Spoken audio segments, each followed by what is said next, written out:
భయంగా ఉందా? ఏమైపోదు నీ కంపెనీ? బిజినెస్ లో ముందుకు పోలేవు అనిపిస్తుందా?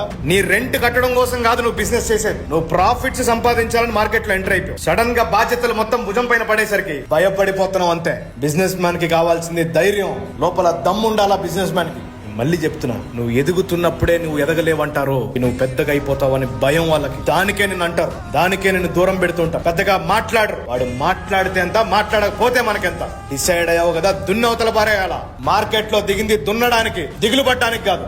ఒక దాన్ని క్విట్ చేయాలనుకునేటప్పుడు ఎందుకు స్టార్ట్ చేసావో కూడా గుర్తు పెట్టుకోవాలి. బువ్వా లేదు నీ దగ్గర ఒకప్పుడు, మంచి బట్టలు లేవు ఒకప్పుడు నీ దగ్గర. లోగా కొంచెం అన్ని వచ్చేసరికి కంఫర్ట్స్ పెరిగిపోయినాయి, అవన్నీ లేవనుకో. ఎమర్జెన్సీ మోడ్ లో పెట్టు బాడీని. వంగాల్సినవి వంగుతే, దక్కాల్సినవి దక్కుతాయి. వేరొకరితో కంపారిజన్ పెట్టుకొని నీ డ్రీమ్ ని నువ్వే కిల్ చేసుకుంటావా, లేదా నీ డ్రీమ్ పైన నువ్వు ఫోకస్ చేసి ప్రాసెస్ ని ఎంజాయ్ చేసుకుంటూ ఒక స్థానానికి నిలబడతావా? నీ డెసిషన్. ఒకటే లైఫ్ ఇది, నెవర్ గివ్ అప్.